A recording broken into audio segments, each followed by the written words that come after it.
What's going on, Paisanos? Paisano V checking in. On the market, cards like Wabaku, cards that you say for a joke, are kind of go up in value.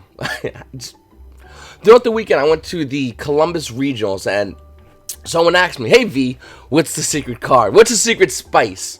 And I said Wabaku, and it kind of, I'm not wrong anymore.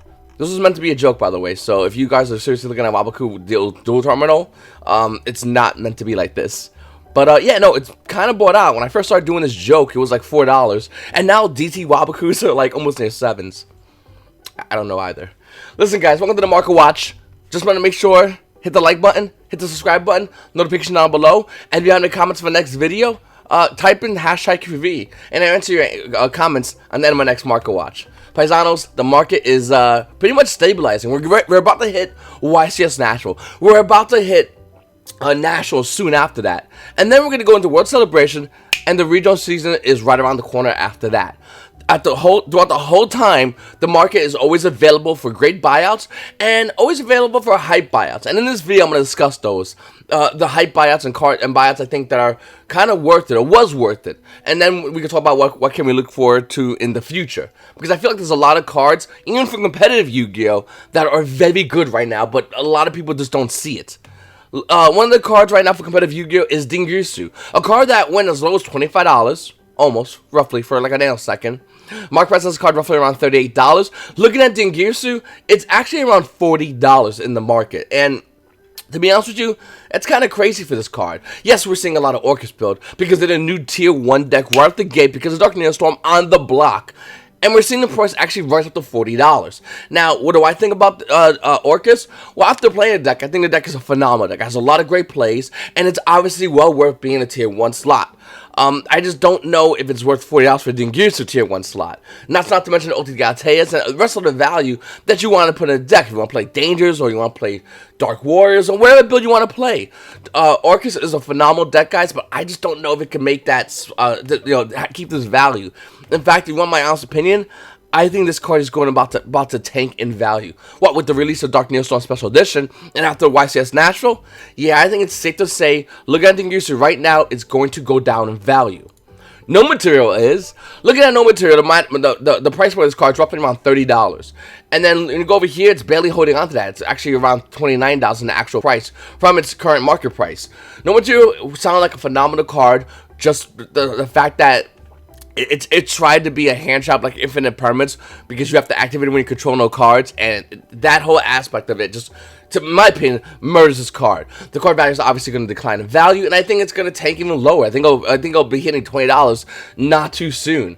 We might have another chance of a card like this being Ghost Bell, in which it kind of might as well play one day possibly. There's one regional style with it over here, but realistically it does nothing. You pull this card, you sell this card, you get rid of this card as fast as possible.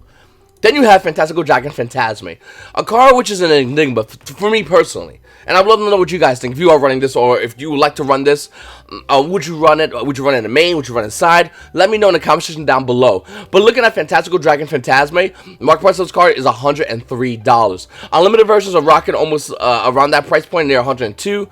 First edition versions are about $105. It's kind of back to its settlement price. It usually spikes every now and then. It'll hit 115, now still 105, and to be honest with you, some decks are running this, and some decks have completely gotten rid of Phantasme. So that's going to affect the price point of this card. And I think once again, after the YCS National, I want to know personally what's going to happen with this card. Is it going to maintain value, go down in value? I think it'll dip a little bit. We'll see it finally go under $100 and not go beyond over $100.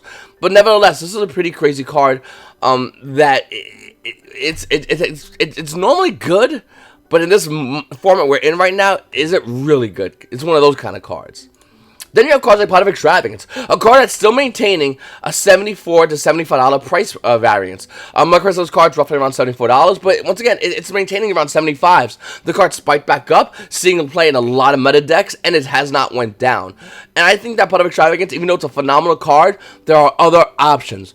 Can we just talk about that for a second? Like 2 Dracos. You can still run Card of the Demise. You don't have to run Pot of Extravagance. You can run Card of the Demise, and you also have 3 skill drains plus regular skill drain. Mystic Mindburn can run Card of the Demise, and they have. They've been doing it. And Ultigeist can still go back to 2 Demise, 2 Duality. And if you do that build, your whole build of Ultra changes, in which I'll have a deck profile come up later on today or tomorrow, with my Ultra deck profile that I've been testing out nonstop, and show you guys that you can absolutely run Ultra competitively, and you do not need Pot of Extravagance. Is Pot of Extravagance a great card? Sure, absolutely, but there are alternatives, and when you see the alternatives, this card actually loses value. In my opinion, if you have Pot of Extravagance, and you are running the decks I talked about a little while ago, and you have options to run like Pot of Desires, Card of Demise, you might want to consider it, because this card's the highest it's going to get. From here, it only goes lower. So it's up to you guys, but I have my playset of Extravagance, and I'm debating on just getting rid of them or keeping them, being the fact that even though this is a phenomenal card, there are better alternatives out there. Cyberus Quantum Dragon is a card that's slowly going up in the market. I've been talking about it, but it's really starting to speed up a little bit. Market price of card's holding roughly around $5.50, and we're seeing unlimited versions hit near $6. First edition versions a little beyond $6 for Cyberus Quantum Dragon. Now, once again, card came out Savage Strike is an ultra rare. If you're lucky, you might be able to find a dollar binders still, but this card is definitely making moves in the market. I would highly recommend grabbing one because it's just going up non-stop. It's doing it slowly, but it's doing it nevertheless. Then you have Borisol Dragon, another card that has a $72 market price. Unlimited, you got a first edition version over here from a new seller. Unlimited is about $73, and then for first edition versions, this guy has roughly around $73 as well.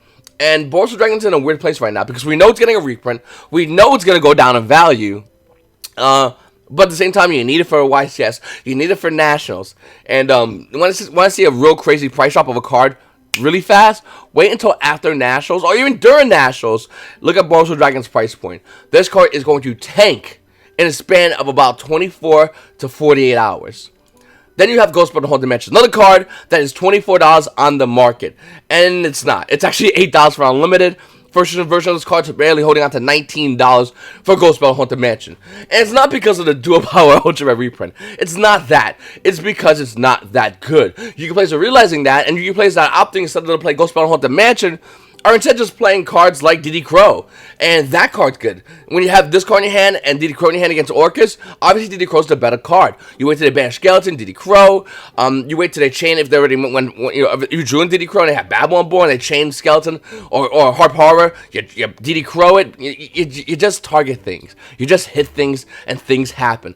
Whereas the instance of Ghost Spell, it negates it, not necessarily stops it. I think that's a big difference. And even though this is not a bad card, once again, Diddy Crow is just better.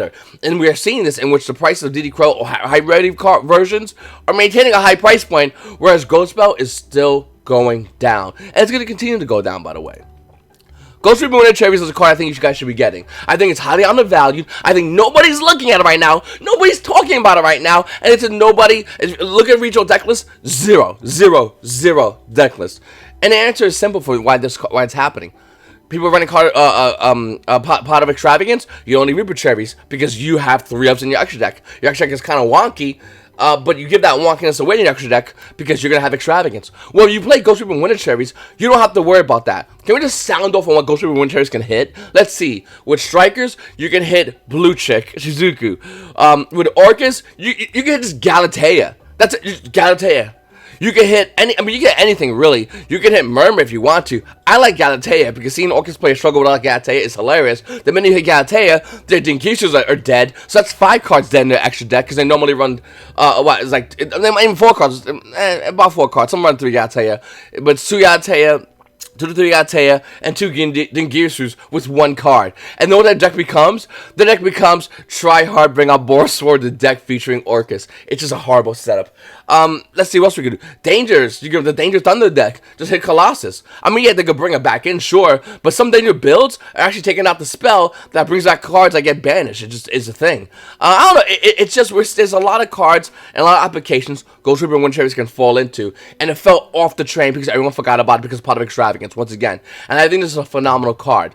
Looking at the market for Ghost Reaper and Wind Cherries, the market is showing this card to be about $6. Unlimited versions are $4. This is original print, by the way. We're not talking about other versions because this card got reprinted to hell. And the likely play first editions are barely holding on to $6.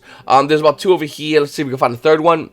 There you go right there. That one's a little over $6. This card is super under the radar right now. Nobody's talking about this card because next I can run a running extravagance, and this is a huge card in the meta right now. And I think a lot of Yu-Gi-Oh players, once realizing that this card is a game dot card, I think a lot of Yu-Gi-Oh players might stop playing part of extravagance and opting for Desires and Duality, which I'll show you right now with Desires. I'll show you a bit of Desires in a second. It's pretty good. It's doing pretty good actually.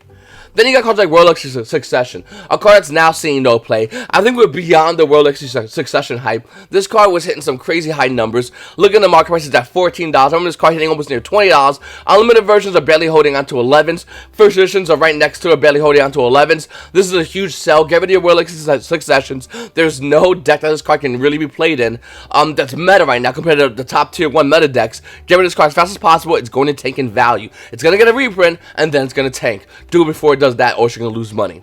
Then you got Dangers over here. Looking at Dangers Tsuchinoko, it's being the highest expensive version of all the Dangers. It's holding on to about $49, where the market price has at $52. Look at all the Dangers. They're slowly creeping down in value. Nessie's going down in value. Jackalope going from 27 to about 23. Bigfoot used to be a $17, $18 card. Market price is at 16 change. It's holding on to about 14. Thunderbird's roughly around 4s. The value of Dangers are going down in value. And the reason why is because Yu-Gi-Oh players that wanted to buy Dangers have gotten the Dangers. Most Yu-Gi-Oh players don't want to opt in to buy this deck core, which is an engine in a lot of these decks, and they're playing alternatives. That's why we're seeing alternative versions of decks like Thunder Dragons, which some of them went back to Pure, or even Orcus, which probably should be the best, most abused version of Dangers, is opting to just go into other variants because they're not wanting to buy this expensive deck core, in which we know at least Tsuchinoko's getting a reprint. And I think obviously when I see Tsuchinoko, I think there's gonna be more. I see smoke, there's fire, and I think if we see a Tsuchinoko reprint, there's going to be other Danger reprints. I think it's kind of obvious. And I know every time I talk about the other Danger reprints, people start commenting. They're like, oh, V, you messed up now. Cocks a keyboard and comments away saying, nah, I don't think other Dangers are going to get reprinted. Only Tsuchinoko. Now, if they reprint Tsuchinoko, they're going to reprint the other Dangers because Konami realizes that Simonic Horizon is a pretty long, pretty far away, as well as Soul Fusion as we move forward away from that set. So yeah, obviously I think the more is going to get reprinted. Looking at OTS Pack 10, Galatea holding a $50 market price as opposed to a $70 market price. This card was like 76s for a good minute. Now it's on the 50s, which was the original price point of Thunder Dragon Colossus, which has a $47 market price, holding a $42 market price. Because once again, these are meta decks, Galatea, Orcus, and Thunder Dragons, but they're going down in value because look, same with Dangers. Everyone that wanted these cards got these cards, and now any of the extras of these being pulled is going to be tanking the market down. So that's why we're seeing them do that. Then you got Hayate doing the same exact thing. Market price is roughly around $3, and it's kind of holding on to that, but not realistically. Once again, this is going to be going down in value as well. The most unwanted striker card. Like Konami really didn't have give strikers a third ulti, and if he did, it should have been Ray, realistically. Then you got Sunlight Sunlight Wolf barely holding on to a $5 market price. I mean, this is with the whole market now, it's just going down, but Sunlight Wolf's going down in value as well. Then you got Strikers over here, guys. Sky Striker Mobilize Engage holding a $42 market price. This card is roughly around 44s, by the way. Now it's holding about 39s over here. Hold on a second. New seller. There's a lot of there's a lot of new sellers. I know some people get upset when I say this, but it's kind of weird. New seller, like, okay. Unlimited Lightly Played is about 40s. First is about $42. There we go. Okay, $42 for Sky Striker Mobilize Engage. Now, you can do whatever you want with that information. From what I'm seeing, Engage is going down in value. Now, looking at Widow Anchor, it's obviously going down in value because it's not using Orcus. So even this is going down in value. With a $20 market price, we're seeing it hold roughly around $27. Well, what does this mean?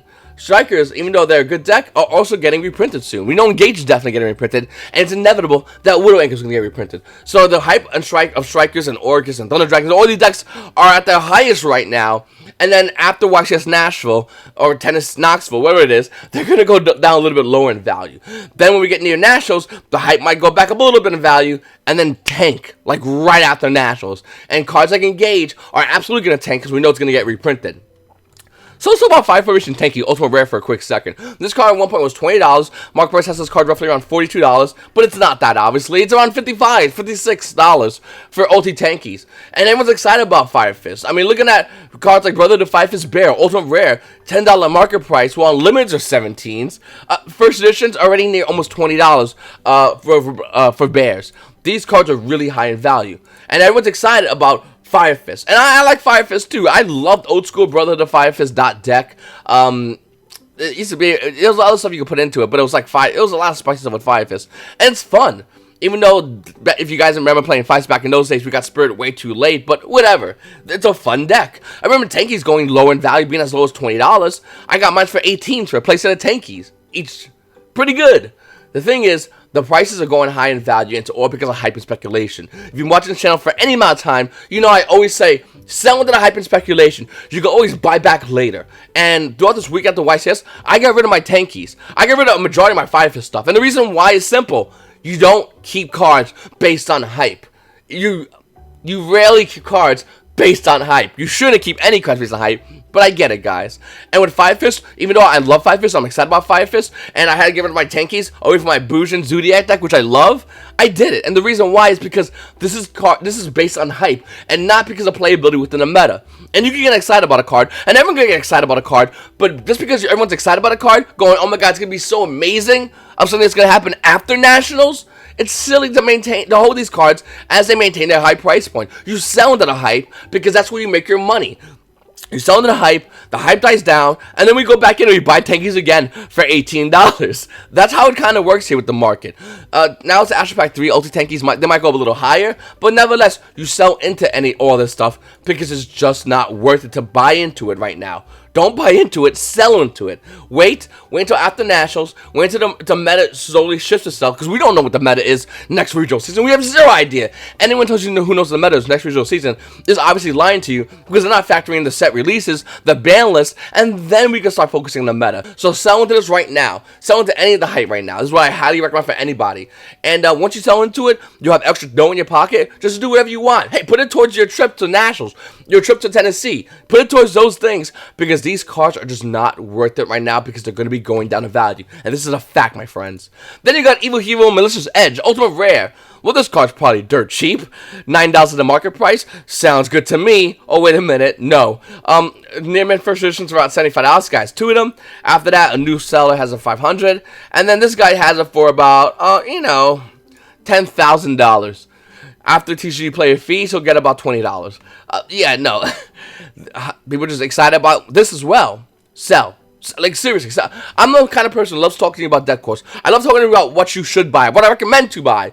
But when we see cards like this in high value, it's hard for me to go, oh yeah, no, Malicious Edge, $75, you should buy 3 of these. It's dumb. And listen, once again, guys, if it was any other time throughout the season of Yu-Gi-Oh!, we could talk about whether to hold it or sell it. We can easily do that. But in this instance, we cannot do that, because we have to get ready for National. We have to get ready for, well, I should have said Tennessee, National Knox, so I'll keep it. Tennessee, we have to get ready for Nationals, and then we got World Celebration, and then we got to bands with all these set releases, and then we got a new meta of Yu-Gi-Oh!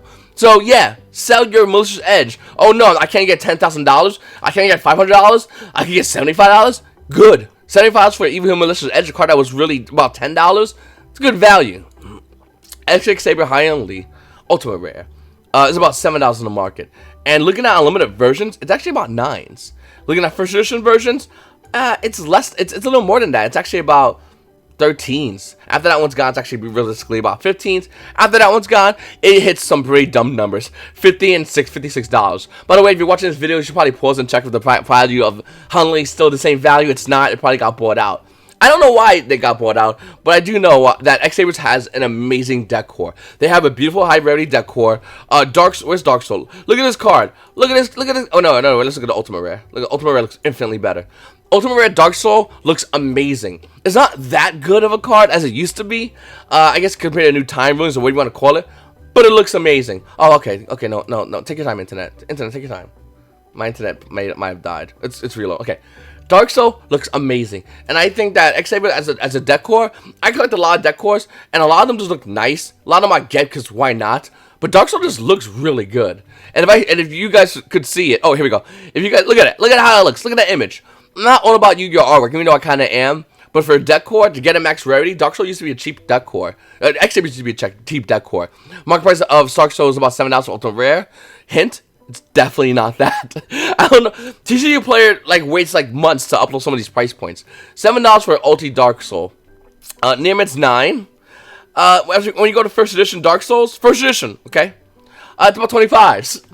So no, TCG player, it's not $750. Please update your damn software and fix my internet. No, it looks like I said, Dark Soul looks really cool. I think X-Saber looks really nice.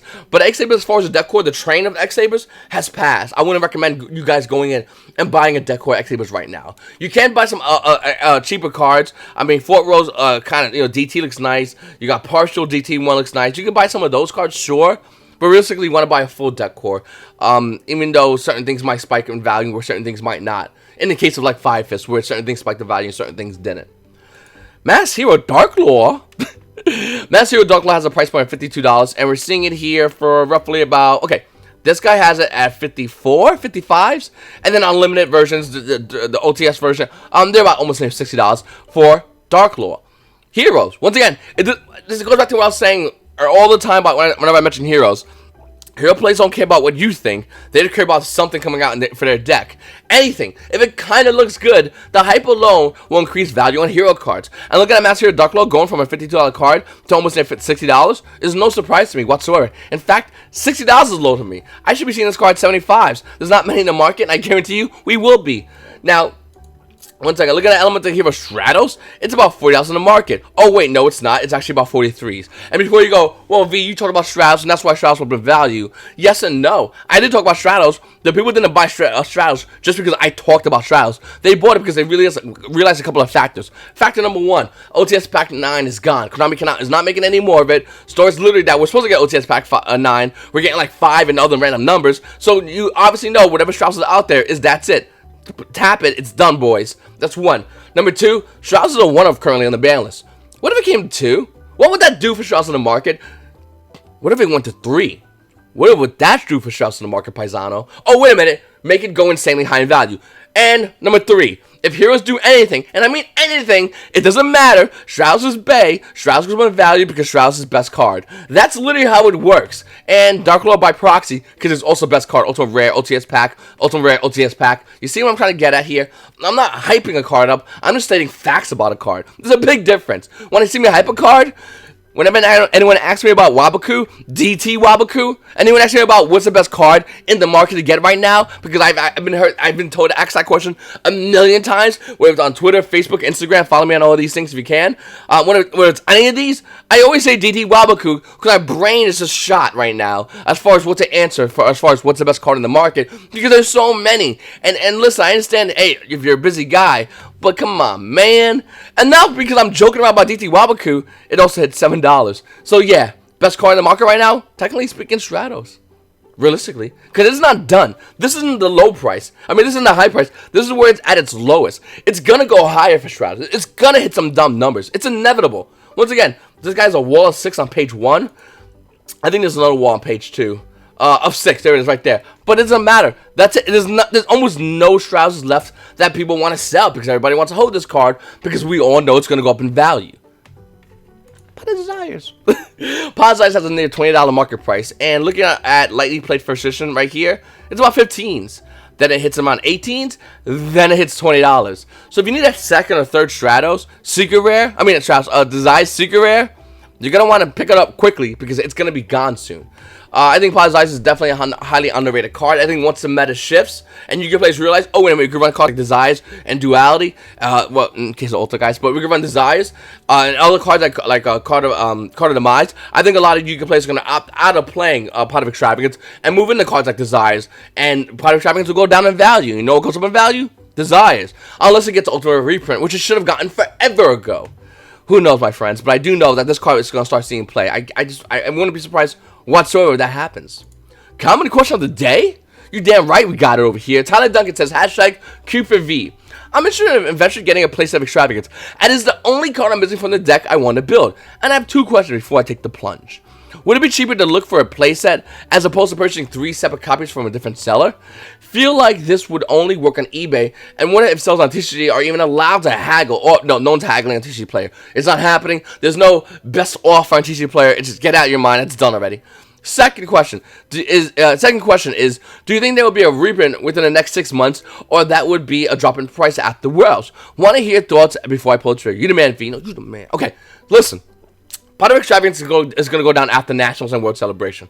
It's kind of common knowledge. We all know this. It's inevitable. I don't know what the price is. It could go down to 65. It could go back down to 40s, but it's going to go down. If anyone says Pot of Extravagance is going to go higher after Nationals, my question to them is, what's your proof?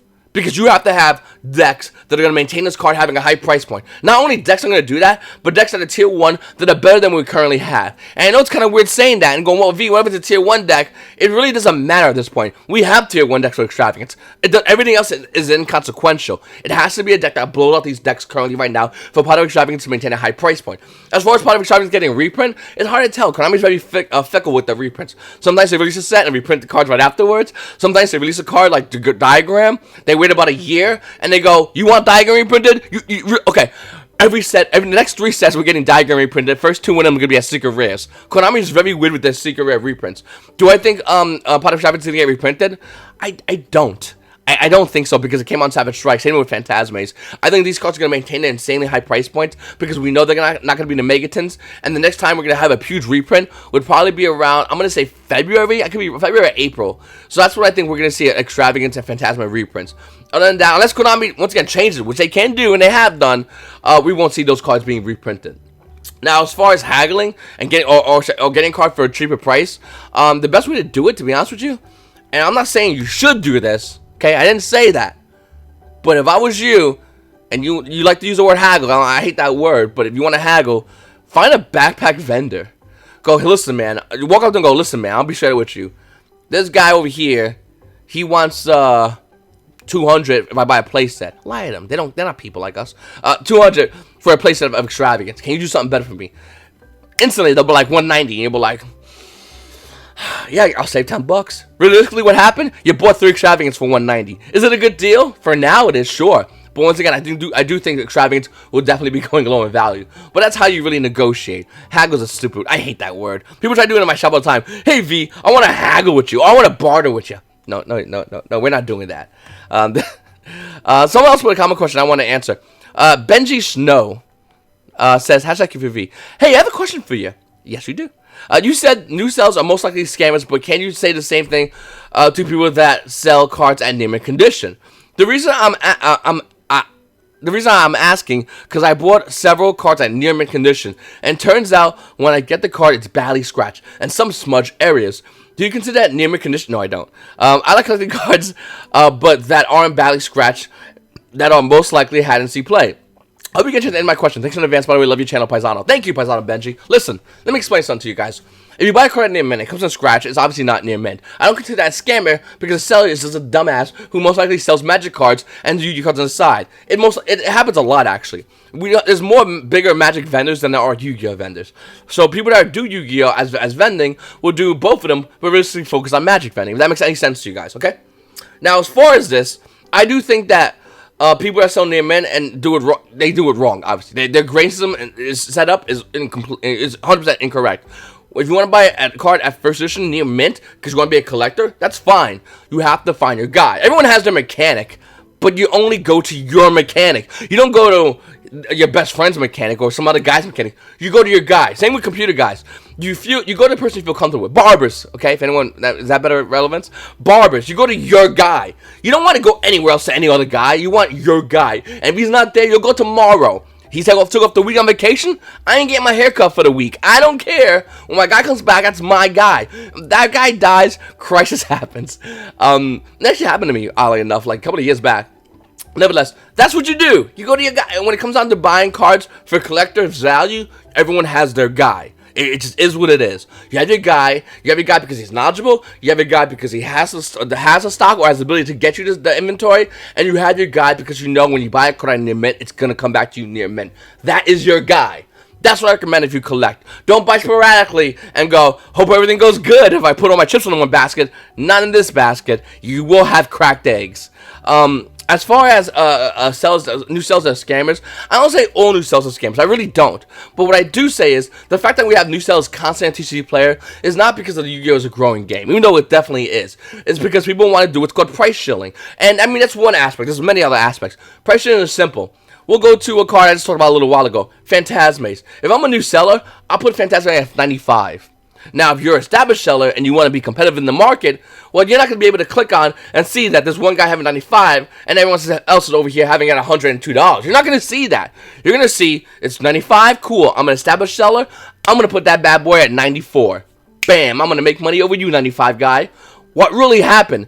You took a card that was $102 and you put it at $94 to be competitive against a new seller who put the card at a dirt cheap price. And that's what I don't trust. That's what I don't like. It's called price shilling.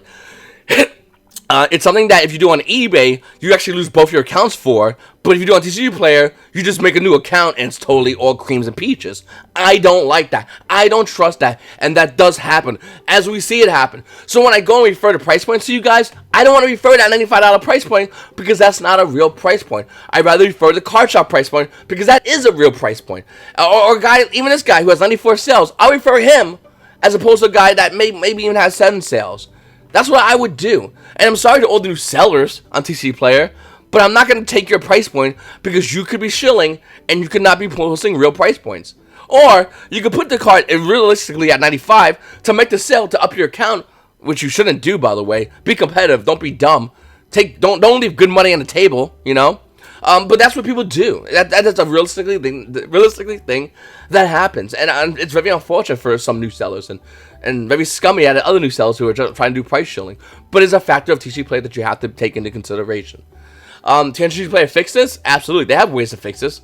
Easy mode, you know, 100% easy. Will they? No, nope. They're not gonna do this. So this is why people like me that talk about these kind of cards on the market are very cautious when I approach certain cards because I don't want to give you the misinformation that these people want you to have. Anyway, Paisanos, it's your boy V, Paisano V over here, coming at you with a great market watch. Let's start again, guys. Want to go from the beginning? DT Robert. Paisanos, have a great day, guys. I know it's been a couple of days since I haven't done a video. I went to the regionals. I was wiped afterwards. I got a lot of great videos coming for you. I have my tier list video dropping around this time this week, and I could have did it the next day, but I wanted to wait some time to do my tier list video because I wanted to make sure I had a great perspective on the meta, and I feel like I do right now. And once again, I'll have that video coming out for you guys soon. Updated all the guys' deck profile and a lot of other great videos coming through. So please make sure to hit the subscribe button, hit the like button, and comment down below. It's your boy V, and you Paisanos have a great day.